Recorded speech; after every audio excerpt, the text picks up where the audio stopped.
Welcome, everyone, to another episode of Revolution Recap. We're coming to you tonight on a night where the Revolution should have started their Champions League journey against Cavalier AS. Unfortunately, that game has been forfeited due to a couple of visa issues, and the Revolution are on to the second round in unusual fashion, where they will play Pumas or Saprissa in the next round. So we're going to, as opposed to kind of recapping the CCL game, we're going to catch you up on some news. We got some big signings. And of course, we have some bold predictions to get to you today. This is our season preview / bold predictions episode. And we got a ton of boldness to kind of go over. But I'm Greg Johnstone. Joining me tonight, Kris Valukis, one of our usual co-hosts. Kris, how are you doing this evening? You know, I'm doing all right. I'm a little bit of a space cadet today, so I apologize in advance. But you know, I have a 32-day streak on Wordle, so I'm pretty happy about that. Otherwise, you know, just doing pretty good. Getting ready for the season to start. Wish we had some Rev soccer tonight, but you know what? I'm more than happy to talk on the pod. But yeah, doing good. Thanks. Double letters don't stump this guy. 32-game win streak. That's very, very impressive. And also joining us tonight, unclear if he has a 32-day win streak in Wordle from the Trifecta Network. Tanner Rebelo is here. Tanner, how are you today? I'm doing well, guys. I've never played Wordle ever. Never even looked at it. I see it on Twitter, and I'm just like, I don't know what's going on here, and I just kind of don't look at it. You know I'm what? doing good, guys. That just means that you won't suffer when the New York Times puts it behind a paywall. So good on you. We did have a big signing in the past few weeks. As long rumored, Jozy Altidore is coming to the Revolution. Is a bit of a massive deal, $5 million over 3 years.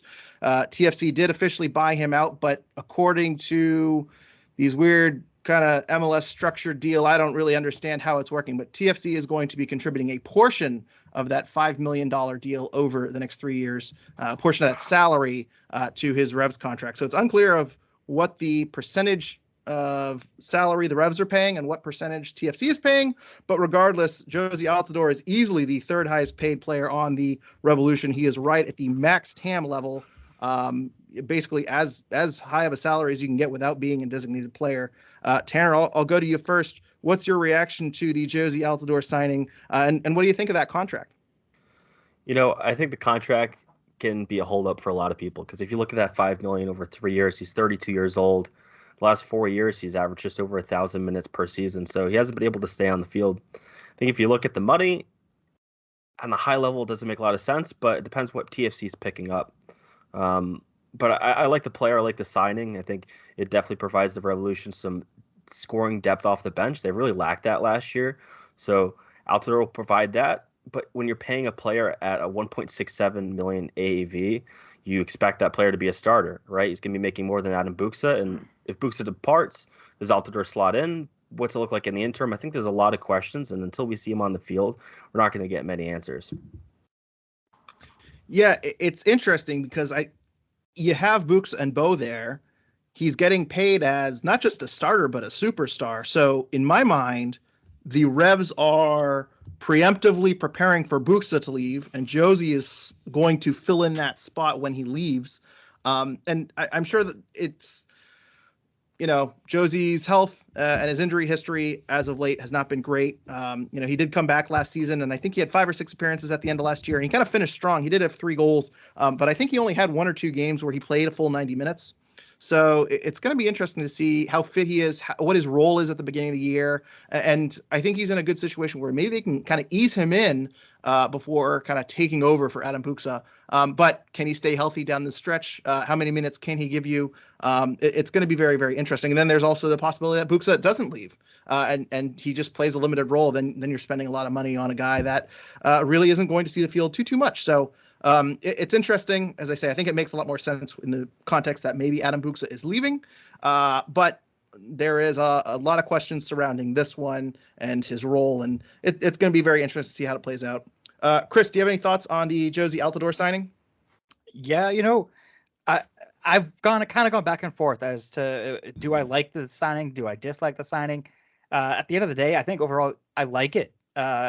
I can't get hung up too much on the salary details because it's MLS and it's all funny money, and who really knows what is actually being paid out. So I'm not going to get hung up on it anymore. I'm letting that ship sail. and I'm just going to focus on how is Jozy Altidore going to impact the Revolution. In my opinion, I think it's going to be a really positive impact. At least the optimist in me is seeing this as a very impactful signing, especially considering the prospect that Adam Books is going to be leaving in the summer. So assuming that happens and Jozy is the replacement, again, like we're saying, that salary is somewhat of a starting caliber player. We expect Jozy to be starting and to be getting a lot of minutes. He comes with so much experience in MLS and at a higher level. He had a quote earlier today. I don't have the exact quote in front of me, and I don't remember who asked the question at the press conference, but Jozy was mentioning that his time in Toronto over the last couple of years, between the pandemic and everything else, was really starting to wane on him, and it was kind of affecting his enjoyment of the city, and maybe that translated to more of a downward swing on the pitch.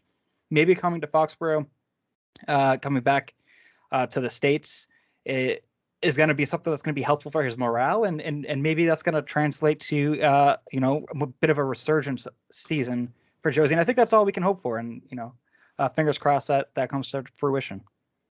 Yeah, and I think the other thing too is if he's healthy, this is a massive gain for the Revolution. I think there's no disputing that. It's just going to be how long he can stay on the field. So, Kris, you said you don't want to get into the weeds on MLS Funny Money. Do you want a quick rundown? Because I actually, every now and then, I hear about something the Revs are doing, and I'm like, I don't know how this makes sense. And I kind of go back and I read the rules, and I think I figured out the angle on this one. So if you bear with me, I'm gonna, and I know you don't really follow the rules too much. So if I confuse you, Kris, it's your responsibility to tell me that I follow the rules. I just think that the rules are just, I don't know. I think I'm getting old is what it is. I don't know what the hell's going on anymore. But yeah, please educate me and drop some knowledge and let me know how this TAM-GAM stuff works, because my head just starts spinning. Well, here's my theory, and you guys can tell me if I'm going down the right path on this or not. But just as and I want to rewind because we might have some new listeners this season. So in case you're not familiar with the MLS rules, there is a club salary budget of $4.9 million. And that's kind of like a soft cap. That in theory is what your team is spending. But on top of that, you can sign 3 designated players that you can kind of give them whatever salary you want, and also the acquisition costs is just kind of baked into that salary budget charge. So like Adam Buksa had a transfer fee attached, so that transfer fee is allocated to his salary, and that kind of gives him his salary budget number. So Buksa, Bo, and Heel are designated players, but they cost $612,000 against that salary budget. Okay. There's also GAM, where you can buy down players' salaries, so you can buy down their budget charge. So you get 1.5 million of this as of 2021. You get 1.5 million of this, and then you get bonuses for you have players selected in the expansion draft, you miss the playoffs, you make Champions League, you get certain bonuses for GAM here and there. So it's basically an extension of the budget cap. So there's also a thing called TAM, which is targeted allocation money, and this works like GAM, but targeted allocation money is basically supposed to be used on new signings. And they are supposed to be used on new signings and acquisitions that are more than the maximum salary charge per player, which is that $612,000 number. The other interesting thing about TAM is that I believe GAM expires every year, but with TAM, you get TAM for 4 transfer windows. Okay, so you following me so far, Kris? Somewhat, yes. Okay. Well, the Revs got $2.8 million in TAM in 2021 and $2.8 million of TAM in 2022. So I went back and thought about it. The Revs didn't acquire anyone in 2021 that made more than $612,000. Maybe they acquired Tristison, who I think is on $300,000, and maybe there is a transfer fee attached. So maybe that number is up a little bit, but I can't imagine it goes past a $612,000 charge. Mafla was on $400,000. I believe there might have been a transfer fee attached to that, but again, if it's past that 612 number, it's probably pretty minimal. I know Captain was on a free, so I don't think he was a TAM signing. I don't think they made a single TAM signing in 2021. So the reason I bring this up is because if the Revs didn't make a TAM signing in 2021, that means they have $2.8 million in allocation money that is specific for new signings from 2021 plus $2.8 million in 2022. So coming into this 2022 season, the Revs are potentially opening up a designated player spot with Adam Buksa in the summer. You get about $1 million in GAM when you transfer someone out. So they're going to get $1 million from Tejon sale. They're going to get $1 million from the Matt Turner sale. And then on top of that, they have about $5.6 million in targeted allocation money. And 2.8 million of that is going to expire at the end of the season. And so in my mind, if I'm Bruce Arena and I'm looking at all of this allocation money, my thought is I need to spend this on someone. So $1.6 million dollars a year on, what'd you say, Kris? Mbappe? Can we get Mbappe for 5.6 million? Sorry, I mean, keep going. If Robert Kraft wants to win, he sure does. But 1.6 million is the maximum TAM amount you can get. And so I wonder if Bruce has used some black magic here where, Jozy Altidore, as part of his negotiation, New England, it sounds like they were working out this deal with Josie and TFC. Essentially what they did was they're overpaying Jozy Altidore because they have all this allocation money. They have this resource that they have to use, and they're going to have other resources to use in the summer when Matt Turner and Adam Buksa are signed. So I see this as a, even if they are overpaying, let's say you consider Altidore's value at 600,000. Okay, well, the Revs don't care about, because they're using a lot of TAM, they don't care if they're paying him 1.2 million and TFC is covering the rest of the bill. So I see this as the Revolution having a ton of a resource that they're more or less trying to get out of, trying to get rid of. And if they're overpaying for a guy who's behind Bo and Buksa, but it fills a weakness, so be it. So that's my take on what I think is happening here. So I guess my one rebuttal to that is I think TFC is only going to be covering whatever percentage until or through the year 2023. Josie's got a contract that goes through 2024. Mm-hmm. So I understand that there's going to be more allocation money awarded, year over year as they go along. So 2024, the charge available is going to be more than it is this year. But if you're paying Josie something, I don't know, 2 million a year, whatever the bizarre number is, but that's something that the Revolution are going to have to think about taking in 2024. So, yeah, what's the deal? I don't know. I don't know what the thought process is on that piece. Well, I think the thought process is the win now window, and you want to make your team as strong as possible in 2022. And you're right. If 35-year-old Jozy Altidore isn't that great going into 24, you could just buy him out. You could just cut him a check and use your buyout on him like they used on Christian Mafla.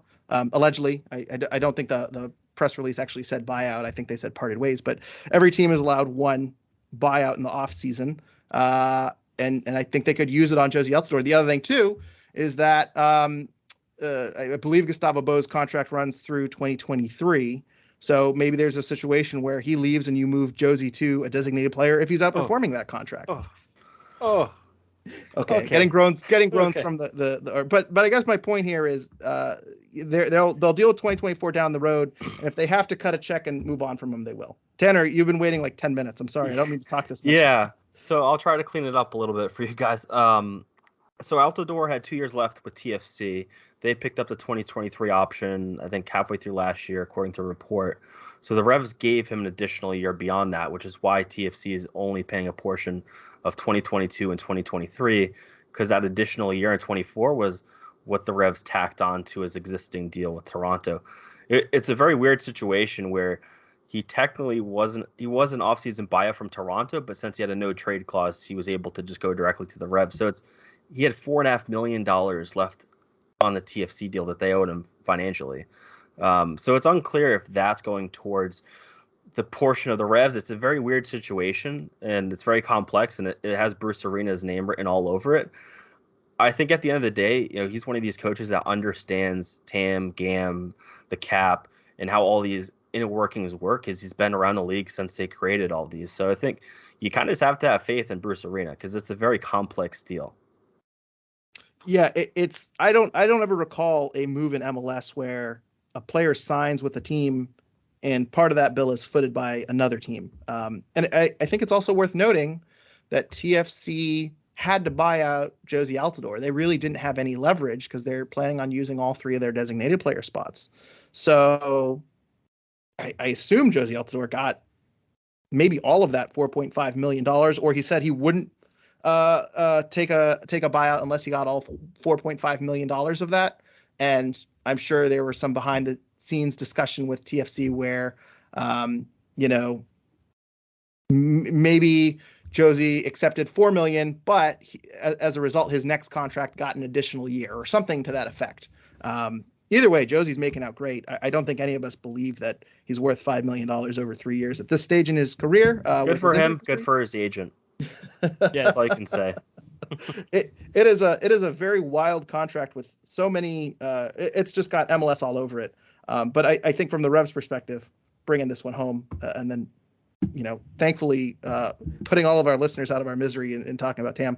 I just think from a Revolution perspective, an overpay kind of makes sense if you consider that they see their windows being in the next 2 years. And as I say, if 2024 comes and, you know, he's got a bloated contract and you don't expect a whole lot from him, cut a check and move on. The Revs are going to be making, you know, over $20 million in transfer fees from 3 players this year. So Kraft should be able to cut a check for $1.5 million and move on if that's for the best interest of the team there. So, yeah. Any final thoughts before we move on here?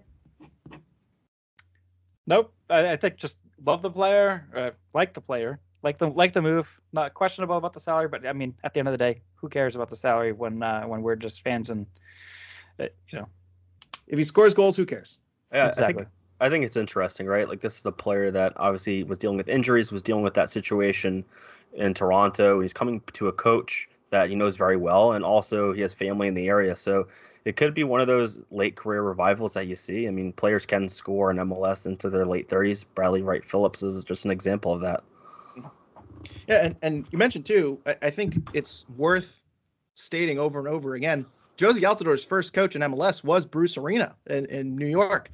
And obviously they have all that experience with the United States men's national team. So, yeah, if there's anyone who can get the best out of Jozy Altidore, it is Bruce Arena. And if he's healthy, I think you can make an argument that he is worth this contract. If he's perfectly healthy and starts 20 games a season, 25 games a season for the next 3 years and is a productive goal scorer, you know, you save a designated player spot for somewhere else on the field. So, and he's not an international player too. You're not using an international spot. So, even though the number is a bit eye popping, I don't think this is as bad of a deal as a lot of people expect. And I say that with Sean Donahue not on this podcast. He would be livid with me if I was saying that. He's been arguing this is a terrible, terrible deal on Twitter. I can't wait for him to publicly call me out and tell me this take is terrible. So, oh, one other thing, guys.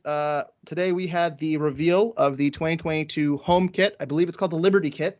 I don't want to go into too many details describing it because this is a podcast and you cannot see things. But I assume our listeners have seen this kit, which is now available for purchase for all Revolution fans across New England.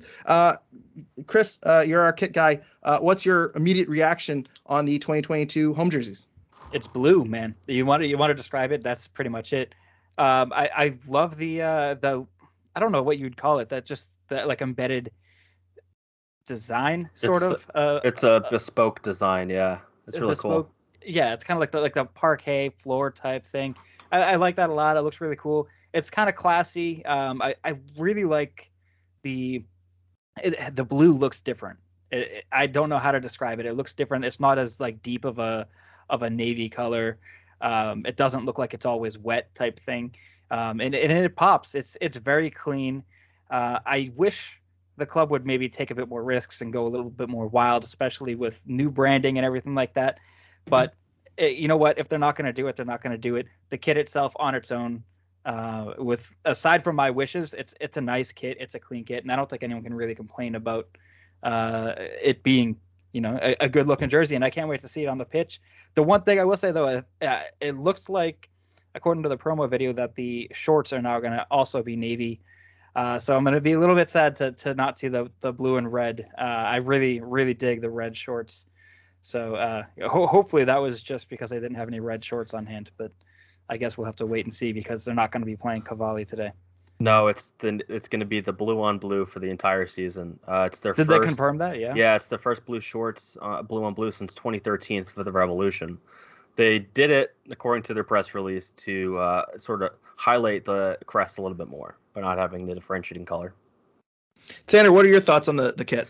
I think it's better than last year's kit. I didn't like the white T-shirt personally, but I like it. I think it's clean. It's not outlandish, which I know a lot of fans wanted to see something different, but they're kind of restricted to what they can and cannot do. And when you're launching a crest like this, you kind of want that to be your first foray into it. It's a clean kit. Yeah, that's a good point too. You don't want your first jersey with the new crest to kind of be too wild and too out there, and that's something that turns off a lot of people. I think you want your logo out there, and I think this is a really, really nice kit. It's simple but effective, and part of me is like, well, last year's kit was also pretty simple. I know a lot of people weren't a big fan of last year, but I don't know. I'm a big fan of navy blue. I like the color scheme overall, and I don't hate the blue on blue at all. I think it was really tough to follow up that 2020 kit that the Revs had that was kind of out there. Kind of had that white stripe. But overall, I think it was pretty well overall. Do we want to grade the kit? Do we want to give a quick grade? I'll give it an A-. Ooh. I think it's solid. It stands on its own, but I think they could have been a little bit more creative with it. But I love the unique, sublimation or whatever you want to call it. I don't think it's actually sublimated, but the pattern that's ingrained into the blue. Yeah. Tanner, let's get a grade. Yeah, I'll give it a B. I like that, like you said, the pattern. It's that's supposed to be the Freedom Trail sort of, and then they also have the 96, and then on the back they have the Revolution, the New England flag. So I like it. I think it keeps to the roots, and it's a nice way to launch the crest. Yeah, I'm giving this a solid A. I like a good navy blue kit. I think that it was simple and effective. I don't know, not much more I can say about it. Positive marks all the way around. I like the kit. I know a lot of people. Do you want to grade the kit reveal? No. I don't. I'm not touching that one. We're not going to.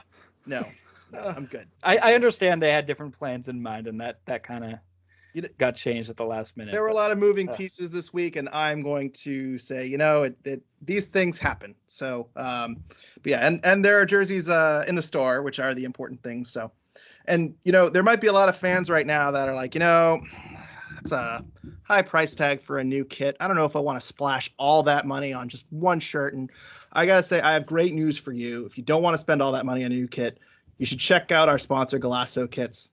Their mission is to bring unique vintage jerseys to your home with a catalog of jerseys, jackets, scarves, and more from clubs and national teams from over 80 countries in the world. They have Revolution merch. They have United States men's national team merch, women's national team merch. They have Arsenal merch for all of the members of the Turner train hopping on that bandwagon. They will have something for you that you need and want in your closet. And if you're not sure what you want, you can check out their mystery kit packages where you enter in your size and style of jersey that you like, and Golasso will surprise you with the kit of your dreams. So check out GolassoKit.com for their full selection, and make sure you follow them at Golasso Kits on Twitter and Golasso Kits on Instagram and Facebook for updates on their new inventory. And when you find something you like, use promo code REVSRECAP to save 15% off your order. That is promo code REVSRECAP at GolassoKits.com for 15% off your order. Links and the code are in the show notes. All right. So I also have here CCL. I think I mentioned this at the beginning. The next leg is Pumas or Saprissa. I'm not sure if I covered that at the beginning, but Cavalli did forfeit today, unfortunately. So the Revs are moving on to the second round to face Puma or Saprissa. I'm not sure if I said that or not, but I have it here in my notes, so I'm going to cover that very, very quickly. Moving on to bold predictions and season preview. Do we want to do our season prediction for where the Revs are first, or do we want to do bold predictions first? Kris, I'll go to you. I think let's jump into the bold predictions, right? We can finish these bold predictions with season predictions. All right. Well, you okay with that? Kris, give me your bold predictions then. Well, I got 3 of them, so I'll run through my first one. And I got to say, it's a lot harder to make bold predictions this year than it was last year, because this Revolution team last year, I think, overperformed to so many capacities. And now, how do you make a bold prediction out of that? So I kind of had to get very specific with it. I said Revs win MLS Cup, and I think that's highly possible. But the caveat, I think Josie regains his form as MLS Cup MVP. I think he has one of those Josie games, and I will then say that his contract was worth it. So that's my very first bold prediction. I can go through a couple other ones, or if you want to go around first, and we can get through them. Tanner, do you have a bold prediction you want to throw out there? Yeah, I think the Revolution are going to lift 2 trophies in 2022. I think they're going to win CONCACAF Champions League, and I think they're going to win MLS Cup. I think this team is built to win now. Bruce is the man to do it. I think they brought in a lot of experience. Omar Gonzalez, Sebastian Lletget, Jozy Altidore. These are players that know how to win, and they know arena style. And I think this is the year they put it all together. I think last year you sort of had the Cinderella season, sort of winning the Supporter Shield, record-setting fashion. But I think this is the year they get serious and win the big games. Well, I like it. I was gonna say one of my bold predictions was they win MLS Cup, but everyone's using MLS Cup, so I'm gonna have to go to something a little bit different. I'm gonna go least bold to boldest, and I'm going to start with this year's breakout player is going to be Maciel.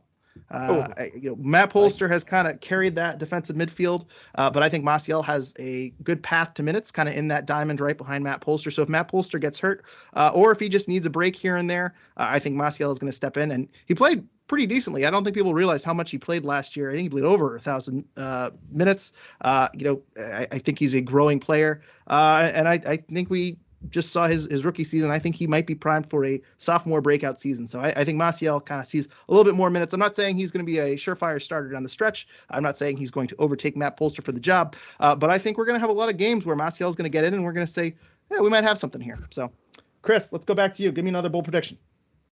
All right. So I got more individual accolades because I think that's all we can really look at here, right? Because the team itself, it's I don't know what's bold at this point. You will get some bold predictions from me later, but go ahead.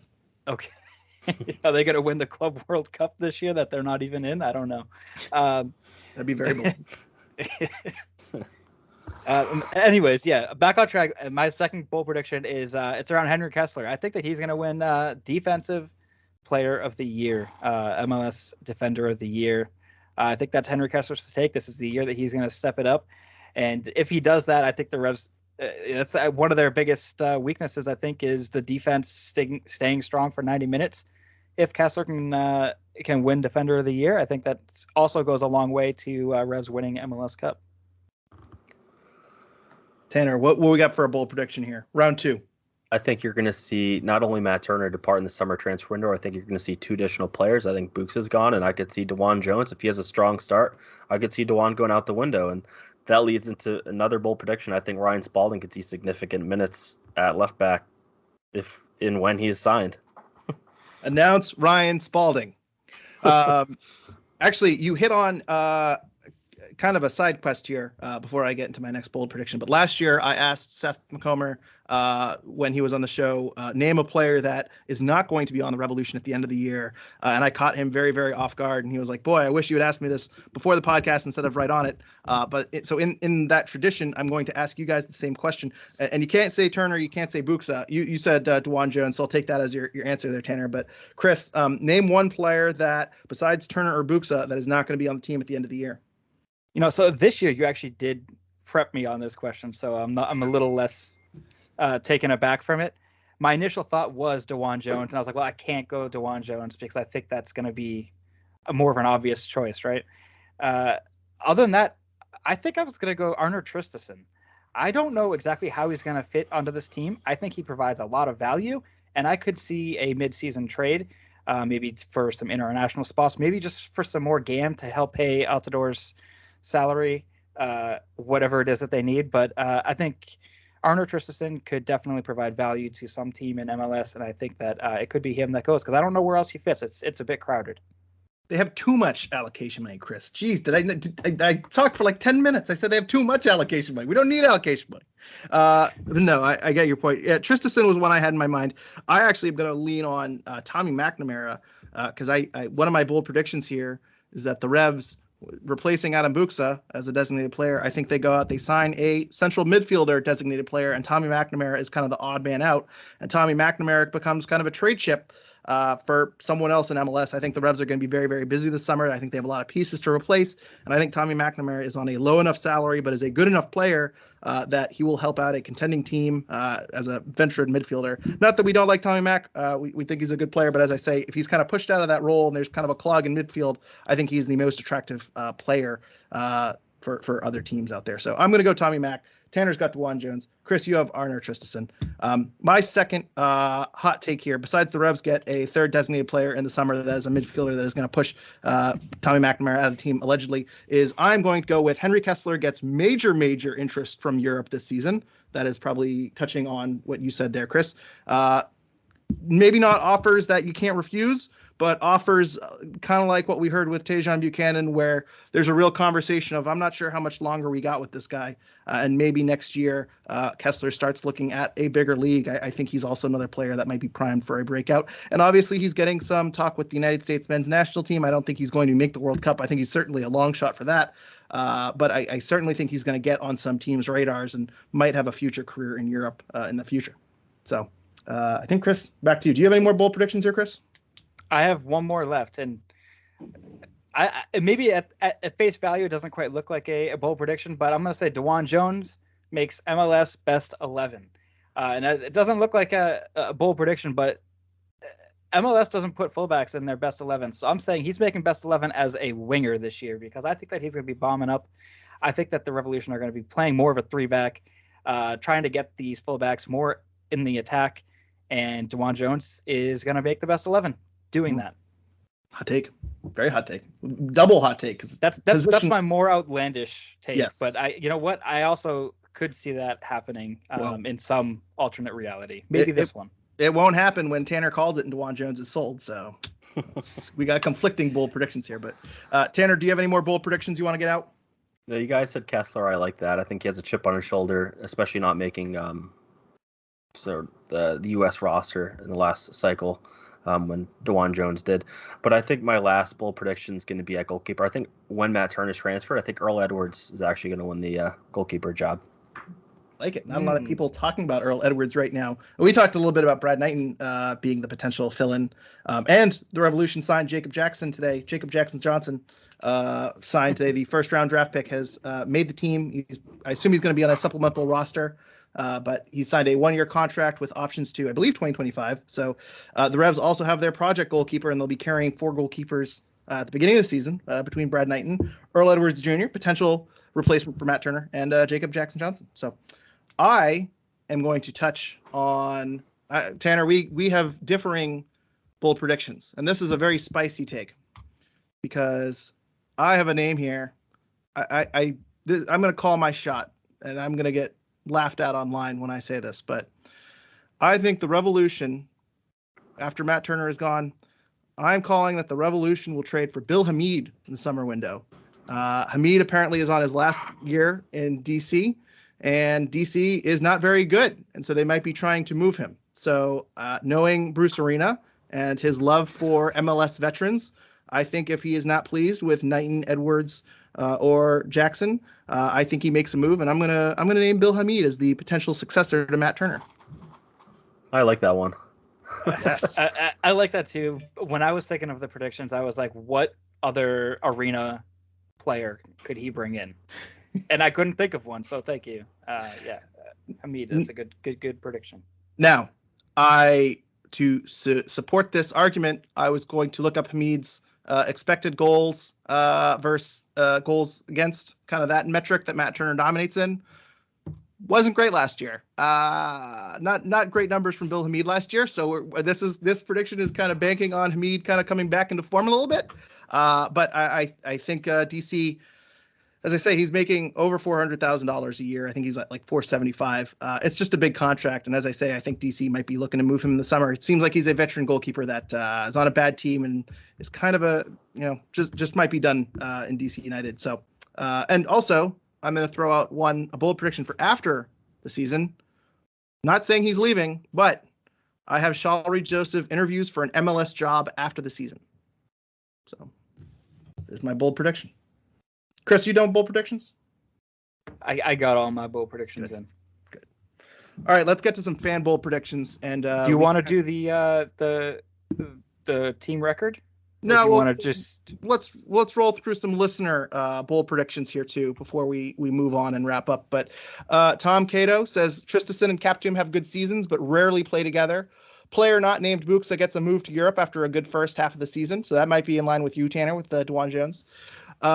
And then he also says Turner isn't replaced, but Jacob Jackson really impresses and makes the majority of starts for the rest of the season. So we got a lot of bold takes. I feel like there isn't a goalkeeper take that isn't bold. Either you think they're going to trade for someone, or one of the backups kind of comes in. I think it's a real mystery of what they're going to do following Matt Turner. Teal Forever says MLS Cup appearance, Champions League semifinal or better. Earl Edwards Jr. is good. defined as above league average expected goals saved in 15 plus starts. So he's in line with you there, Tanner. And he says Arnor has a rebound season, 2 times expected goals created, and fewer red cards. So that's a very detailed prediction there. And then he mentions forget to show up for League Cup and lose by forfeit. And I don't notice until several weeks later, until following links on Wikipedia. That might be a little sarcastic, but I wanted to add it in there just because, just like us, Kris, he does not care about Leagues Cup. That's right.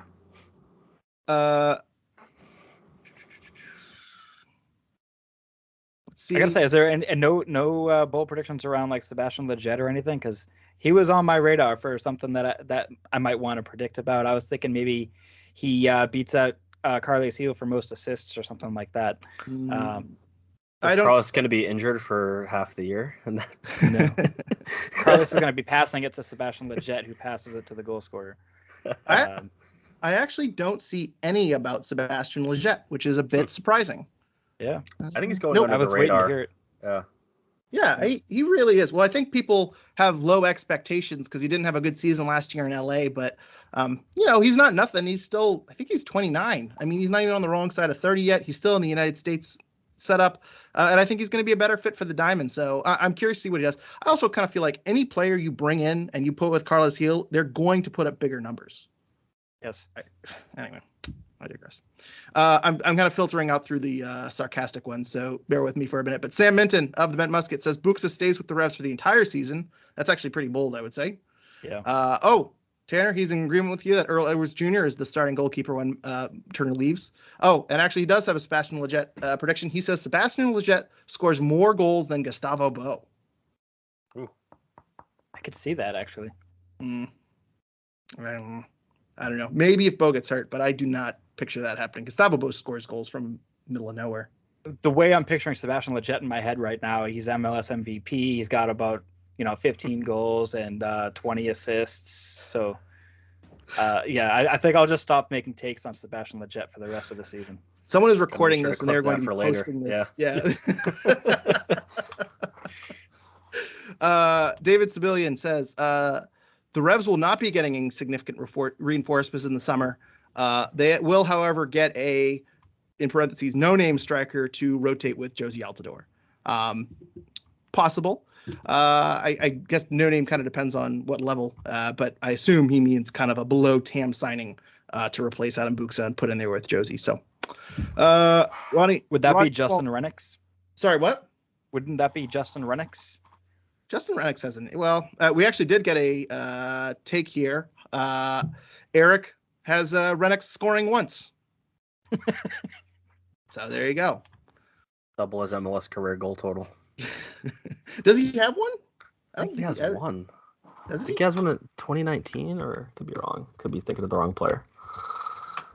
I think he skied that chance in that second weekend game right before COVID. And I think that was his chance at an MLS goal. Maybe he will, though. Although I should say it just says bags one. No, he didn't get one. Nope. You need to get Rennicks on the score sheet this year. Yeah, I agree. Yeah. I like Rennicks. I hope he succeeds. When I say he's a no-name too, I don't mean he's a no-name. I just mean outside of New England, nobody's going to really know who he is. So that is fair. Well, if Justin Rennicks is Adam Buxa's replacement, I am a little terrified. And that is no disrespect to Justin Rennicks. That is just yikes. Yeah. We need But anyway, Ronnie Small says Josie either scores 15 plus or pulls an Antonio Brown. No middle ground. He also says 15 plus goals and assists for Wilfred Kaptoum, which is a hot take, but certainly he's got Kaptoum down as his breakout player of the year. Porter says Revs concede at least 2 goals in 24 plus games, making it hard to perform at a level that keeps them top 3 in the East. Any Revs UK has the Revs 3rd in the Supporter Shield, top of the East. He has Bo with 15 goals. Top assists is a tie between Heel and Tristison with 11. He says MLS Cup, they'll make the final. They'll win the U.S. Open Cup. And he also says the new home shirt is a flop. So he's already 0 for 1 in bold predictions there, unfortunately. Yeah. He's talking about the Open Cup, though. I'm pretty excited about that. I've been trying not to, so something happened last year when I talked about it. Don't say too much here, Kris. You're going to get a cancel. I'm done. You might have been responsible, too, for this Cavalry game getting canceled, too. Great. I can't wait for my Twitter mentions tomorrow morning. John has DeJuan Jones with 14 plus goals / assist contributions. He says Leggett will be the best central midfielder in the league. So we do have a couple Leggett. There you go. Nice. He's with you there. Books will be at the top of the Golden Boot race when he leaves for Europe. He says Altador will have at least 7 goals. And he says we sign Dwayne St. Clair or Horvath as a Turner replacement. So got some more there. Andy from Revs Nation. Revs win U.S. Open Cup after struggling early in the season. Maciel scores the winning goal. He also says Bo will lead the team with 24 goals. And he also says Revs will crash out of the playoffs in the conference semi, and the hashtag on Revs Twitter will handle it really well. That would not go very well if we did that 2 years in a row. Josh Nye, Damian Rivera combines for 5 goals across all competitions. Buxa accumulates 15 goals across all competitions before being sold. And then he says Revolution 2 will be inaugural MLS Next Pro champions. MLS 2 might be stacked this year too. We got some talent down there. I don't know what they're doing at goalkeeper though. No Joe Rice. Well, Jacob Johnson-Jackson is probably going to be loaned down there a lot. That's true. He looked pretty good in that one preseason game. So Traeger has DeJuan Jones with 5 goals and 7 assists in all competitions. Revs win at least 1 trophy. Buxa has 13 goals in all competitions before he leaves. Revs finish top 3 in the East. And the Revs have the playoff run we expected them to have last season. All very positive, I would say. Maybe that top 3 in the East could be a little higher, but that's fine. Ava says Tristison makes more appearances and does a lot for us, but will also have the most cards among the players. Also, I could see that happening. Trey has Altador gets back in form, takes Bux's starting place when he leaves, scores 7+ goals. Trevor has seems to be the number, right? 7. I would say the over-under is around 7 right now for most people. I think I'll take that too, yeah. Real quick, both of you, over-under 7 goals for Jozy Altidore this season. Over. Over? Yeah. I was going to go over as well, so I'll stick with that, yeah. All right. If he stays, what about you? Easily over. Okay. Don't you think? I think so, yeah. He has to. I mean, coming in at this salary. I mean, unless he's pulling his hammy again. But I mean, if he plays 15 or 20 games, he's scoring 7. I don't see it not happening. Yeah, I mean, this whole episode is now. We're gonna get the Jozy Altidore podcast, basically. But I think he'll do over 7 for sure. Trevor Leahy has a club record signing in the summer, and then Randy LH has Bo wins the Golden Boot. Buxa sells in the summer for over 12 million, and the Revs are second in the East on exactly 69 points. Nice. So that's bold predictions. I like it. There was a lot of good ones in there. A lot of good ones, a lot of Altador predictions, a lot of Bo predictions. I think ranging from Leggett will score more than him to he will score 24 times. So a lot of really good bold predictions there. So we do have to wrap up with our season predictions here, just in terms of how we're going to do this season, how the Revs are going to, how the season's going to play out, where we think they'll finish in the East. Tanner, why don't I go to you first? Where do you think the Revs are going to finish this season? How do you see this season kind of playing out? And do you like their chances? I mean, we all kind of predicted them to win MLS Cup, so obviously we like their chances. But just in general, where do you think they finish in the East, and how do you see this season playing out? I think it's one of the most difficult seasons to predict in recent memory. You're talking about the Turner transfer. What does the team look like after just 2 preseason games? How does it fit with Leggett, Altador? How does that backline look with Omar Gonzalez, and then potentially transferring out Buxa? So I think it's really hard to predict, but I think this team's going to grind in the regular season. I think they're going to face some adversity, which I think is going to be a good thing. So I'm looking for them to finish 3rd or 4th in the Eastern Conference, and I think that'd be a better setup for them heading into the playoffs, because I feel like last year they kind of coasted through and they led by so much at the end where they didn't really face that adversity that they needed to overcome. So when they got to play NYCFC, who was actually 4th in the East in the regular season, they weren't really prepared for that kind of game. Very good analysis and insight overall. Kris, what are your thoughts here about the Revolution season? What's your prediction overall? The East, I think, is going to be pretty crowded this year. Tanner was right when saying it's really hard to predict. I had a lot of trouble trying to place where they would fall as far as the Eastern Conference table. I kind of settled around 3rd. I think 3rd is a fair expectation for them. You got teams in Toronto who were 13th last season are going to be miles better, presumably. right? I mean, Insigne is not coming till the summer, but that's going to be a huge impact when that happens. Xherdan Shaqiri now in Chicago, we'll see what kind of impact he has. I know Chicago is kind of doing a huge rebuild, so who knows what's going on there. But then you still They're got the also top the of the Chicago table. Fire. They are still the Chicago Fire. So I guess you don't know. Schweinsteiger didn't do much over there either, but I think the top of the table is going to be really tight between Orlando City. I think they're going to have a very good season this year. Nashville is going to continue to be doing good, and New York City. I think New York City, Nashville, Orlando City, and New England are going to be the top 4 teams. I think the Revs finished third, and I think they'll finish on 65 points with 19 wins. Kris, I have really bad news for you. You're smiling. Did I jinx it? No, I think you know already. I think Nashville's moving to the West, aren't they? No, I do know that. I didn't think of it because I was looking at last year's standings when I made all these predictions. We're replacing Nashville with Charlotte, which I think is the East is getting the we're okay. Getting the better That's a good thing. there. Yeah. Revs second in the East because I had Nashville right above the Revs, and now Nashville's going to finish 7th in the West. Well, the Western Conference is full of fraud, so I have them finishing first in the West. But that's a conversation for another day.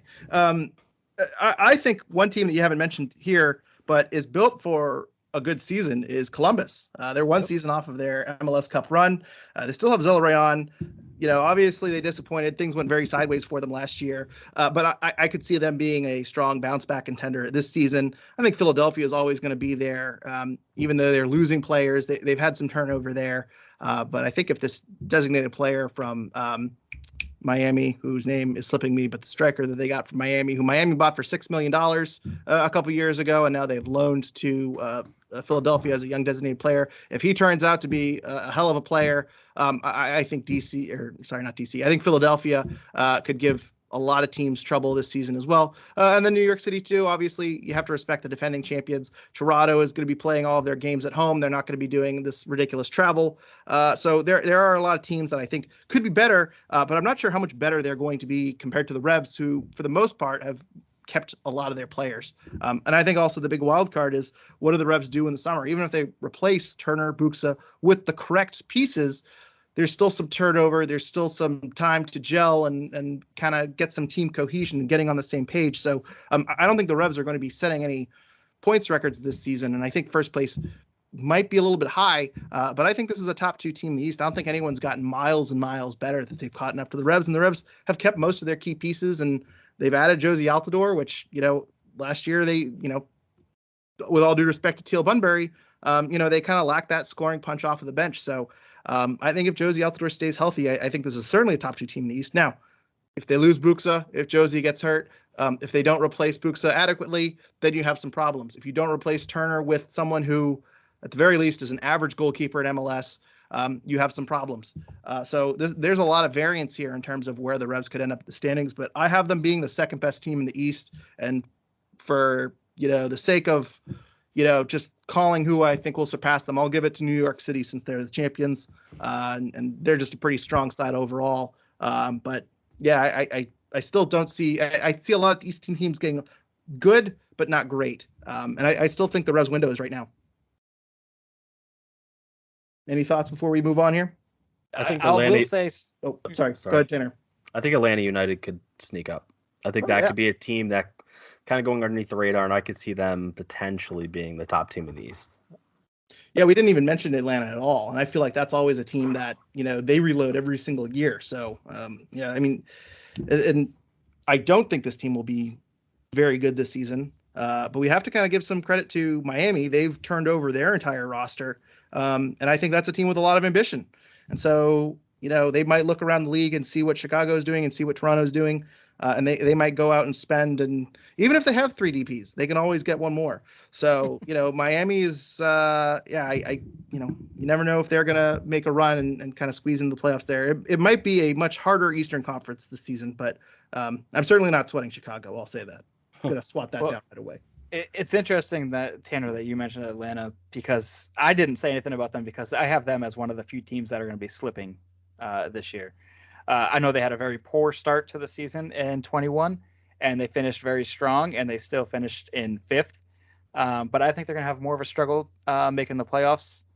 I mean, I guess it was a struggle last season too. They only made the playoffs by 4 points, but I think they'll be lower than fifth. And full transparency, the team that's going to top New England in the East is going to be Orlando City. I like the moves that they've been making. They don't have Nani, so no more whining. I know he's a great playmaker, but I think that he's just such a bad influence to your team. I don't know. I couldn't play with someone with that sort of a whininess. Maybe it's just when it does against the Revs. I don't know. I didn't watch a whole lot of Nani because I couldn't stand watching him. But I have Orlando City. I like the moves they made this offseason. I forget the player's name that they brought in that I really, really like. And I think they're going to be taking the East. I don't think they're going to be supporter shield, but I think they'll take the East. All right, well, let's wrap up here. I think we're about an hour, so we should probably start wrapping up because it is getting close to our bedtime. But just some quick news and notes here. We should note former Revs 2 players Joe Rice and Frankie Luis have new teams. Joe Rice has gone down to Loudoun United, which is the affiliate with DC United. So it'll be interesting to see if he ends up making it with the DC setup there. You know what? Maybe the Revs acquire Bill Hamid and Joe Rice gets promoted. That would be very interesting. But he ends up in the USL Championship. Good for him. I think USL League One was a little too low for him, so he rightfully moves up to the USL Championship. And Frankie Luis goes out to Fuego FC, which I believe is in Fresno, California, also a USL Championship team. So best of luck to them this season. Also, some staffing moves here. Bruce Arena gets a multi-year contract extension. We can talk about that in a minute. But also, Shalry Joseph gets promoted from an academy coach to an assistant coach. Apparently, he's going to be working with the defense and the defenders. And Kris Tierney has been promoted to director of soccer operations. I believe previously he was the recruitment manager. I forget his exact title. But some former Revs getting some well-deserved promotions. Nice to see some old friends moving up the chain.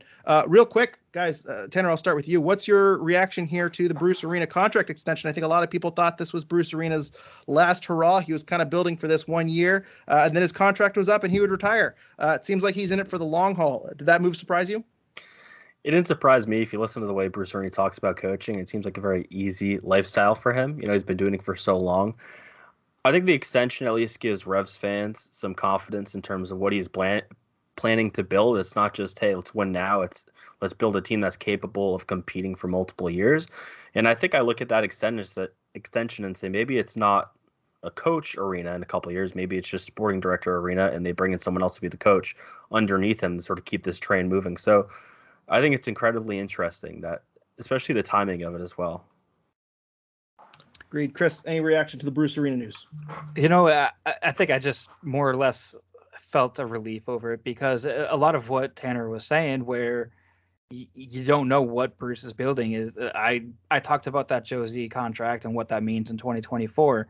You know, moves like that, like what is Bruce planning for? Is he just planning for his last season to try to get as best he can, squeeze as much as he can into his last year with the Revs, or is he actually building something that maybe is sustainable for the future? And seeing that extension, it's a sigh of relief for me. And I'm more than happy to see Bruce here for the long haul. I think he's the best thing that's happened to this club since Taylor Twellman, probably. Yeah. And I think a lot of what Tanner said too, I want to echo, is that, you know, I think it's a good sign the Revs are thinking more than just 1 year. They're thinking kind of, I don't want to call it long term, because who knows if Bruce Arena is here 3 years or 5 years or whatever. But it's not an all-in type of move. They're not going for everything right now. It seems like the Revs are in good hands, and that you know, this wasn't a 3-year period where the Revs were kind of out of the, we'll call it the MLS 1.0 years, where they were kind of pinching pennies and all that. I feel like the Bruce Arena era being extended is a sign that the Revs are going to use their resources and they are going to put money into the soccer team, and it's going to be taken care of, so to speak, which I think pre-Bruce Arena, you know, was a big complaint amongst a lot of fans, including myself. So I think this is great news overall. And it's great to see Bruce Arena still there. And as you said, Tanner, he mentioned it earlier at the beginning of the season. I think it was the introduction press conference of the year. You know, he mentions he doesn't really consider this a job because he loves doing it. He loves the competitiveness of it. So overall, very, very positive overall, and glad to see he's here to stay. I will say I'm a little annoyed because not that I knew he was signing a contract extension, but I got a piece of information, and I was like, that sounds like this means Bruce Arena is here for longer. And I wasn't going to.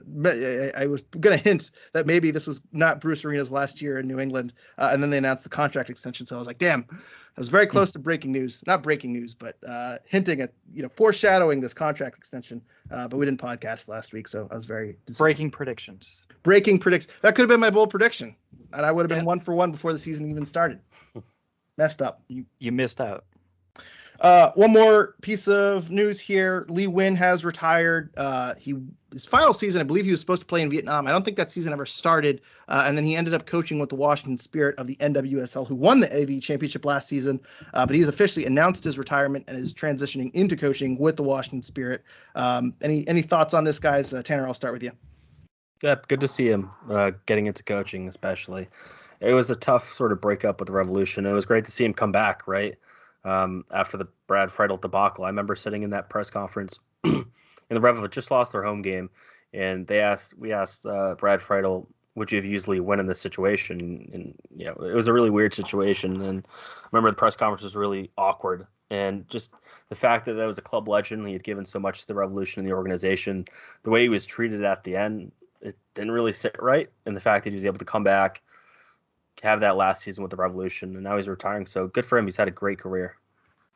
But I don't know if this is the same press conference, but there's also the infamous no, I would have played Zach Haribo as the attacking midfielder. Yes, which I remember that was one of Brad Friedel's more not so great moments. He had a few stinkers out there where he kind of said something that drew a lot of criticism from the local podcasts, and that was certainly one of them that kind of kept our heads shaking.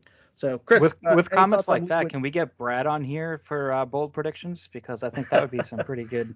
Brad Friedel, pretty good prediction. Zach Haribo, yeah, I'd love to 30 goals this season. Name the podcast in the parking lot with Brad Friedel. Hopefully, if he was grading our bold predictions, he'd be waiting for us in the parking lot.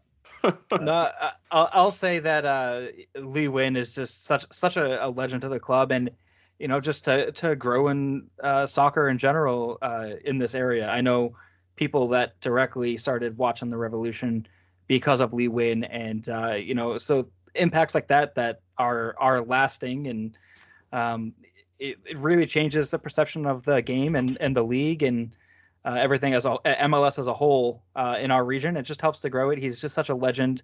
Congrats to him on such a fantastic career, and hoping that he continues to find success coaching in NWSL and maybe elsewhere. Yeah, and just to piggyback off that, I started covering the Revs in 2014, right before the Revs got good. So I kind of saw that second half of the season with Jermaine Jones when they got on that winning streak and went to the MLS Cup. And Wynn was a joy to watch, and I think a lot of people remember Jermaine Jones, the signing, as that being the turning point of the season. I think most Revs diehards will remember that season by Wynn, but he was just so much fun to watch, and he was just astounding in that second half of the season. And it is a real shame of how things ended the first go around with him. I think the club didn't do right by him in certain situations, but I'm glad he came back. He had that kind of reunion with the Revolution in the 2019, 2020 playoffs. I think it was great that he kind of came back and not necessarily ended his career here, but sort of ended his career here, kind of got closure before retiring. And it seems like he's doing great as an assistant coach right now. So hopefully great things happen with him in the future in the coaching ranks. So good on you, Wynn, and congrats on retirement. So Tanner, where can people find you on social media? They can find me at Tanner Rebelo on Twitter. Kris, where can people find you on Twitter? Only on Twitter, though. At Kris Valukis is probably the best place. I'm looking to start up my Revs Revolt stuff again, so you can follow that if you'd like. And if I actually get around to creating some more content, you'll find it there. That's at Revs Revolt on pretty much all social media platforms. My bold prediction is that you're going to start making Revs Revolt videos again. Well, so coming into the podcast tonight, I was like, all right, we're going to kind of breeze over a lot of the new stuff, and I'm going to make a Jozy Altidore video once the podcast is over, and I don't think that's necessary anymore. So we've spoiled that. I had a script written up for the Cavalli game that has been thrown in the trash. So I'm 0 for 2 so far in 2022, but But hopefully, I don't know. Hopefully, I get something going soon. Yeah, always next week. That's right. You can follow us on Twitter at Revolution Recap, and be sure to follow our Revolution Recap Instagram and Facebook pages. Also, please be sure to follow the Bent Musket on Twitter at Bent Musket, and make sure you follow the Trifecta Network, where Tanner is giving you a ton of Revolution coverage as every recaps every game, every press conference. So make sure you're following the Bent Musket and Trifecta Network, two of the only outlets that cover the Revs year round. And also, please make sure you check out our sponsor, Golasso Kits, and use our promo code RevsRecap for 15% off your order. Please make sure you're subscribed on iTunes or wherever you're listening, and please rate and review us 5 stars. It helps people look for Revolution content find it. I am under the impression there's going to be a lot more Revolution fans this season. This is the year we win MLS Cup, so obviously a lot of people are going to be getting into the Revolution, and they need to find our podcast. So please rate and review us to help those find people. We will be back, I guess, in a couple weeks. I guess the Cavalry game second leg is canceled as well. So we will be back to recap the season opener against Portland in a week and a half or something. I think it's next Saturday. Does anyone know? That seems insanely soon. Okay. But maybe. Well, when the Portland game happens, we will recap it. And until then, thank you everyone for listening, and go Revs.